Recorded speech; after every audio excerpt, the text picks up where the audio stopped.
When David and Guillaume got back in touch about making Detroit, I wasn't terribly surprised they decided to make it because the fan response was so intense. So it makes sense that they would choose to do that after the enthusiasm.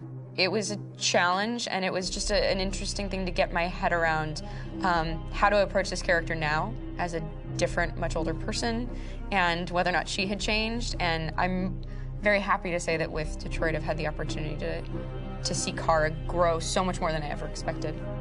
You do the housework, the washing, you cook the meals, and you take care of... God damn it, where the fuck's the light gone now? Alice! Alice! I mean, she starts out essentially how she does in Kara in a very, not robotic, but, you know, android other way. And getting to take this journey where she becomes more and more human as it goes on. You know, and as an actor, that's a wonderful exploration in every way, whether it's how she sits, her posture, how her voice changes, how emotions change, and how much emotion is based on things like empathy and social experience. And so having, you know, as much material as I got with David to have this huge, nuanced arc was really incredible. Why couldn't we just be happy? This experience has been quite different than the experiences I've had shooting film or TV or doing theater work. I have 83 dots on my face and a really flattering black wetsuit type thing, and you're jumping around with props, and it's kind of like being a 10-year-old imaginative kid, which is fun. There's 80 cameras around us. It's already lit. So we just shoot and shoot and shoot and shoot and shoot. There's no change of sets, there's no hair and makeup, there's no wardrobe, so we move really fast, and we'll go through about 35 pages in a day. Working in TV or film, we'll probably do 6 pages a day. It's kind of acting boot camp. It's like working out constantly. I mean, you're doing this thing, and then you got to do something that's completely other back to back to back. And so that kind of process of working is very challenging, but it's also very exciting because you just have to keep coming up with new ideas, and your head goes all over the place because you're trying to keep track of basically 4 different storylines for each different response. You shot that girl, for fuck's sake. It was a machine that looked like a girl. Yeah, I know what I should have done. I just told you I couldn't. All right, I'm sorry.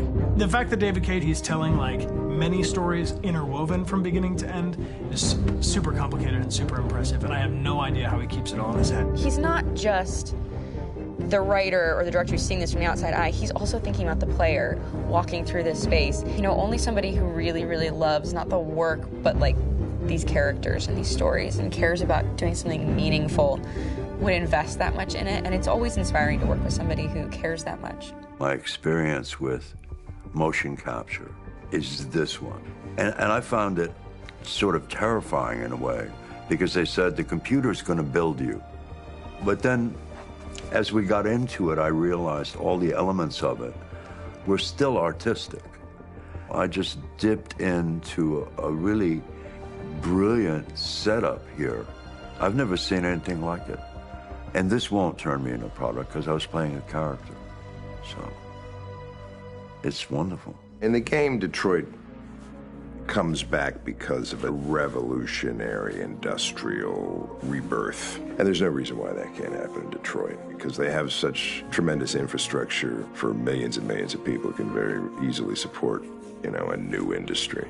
The city is really strong and resilient, but the city has also been through so much. You see the damage. But it takes that time of kind of rebuilding and reinvesting into the city that I think is happening slowly but surely. The potential of Detroit as a city is something that this game does a lot of justice to, because it would be easy to look at Detroit as some place that used to be, and that's not the case. This game provokes a lot of conversation and reflection on our potential near-future engagement with machines. That's what we are to them.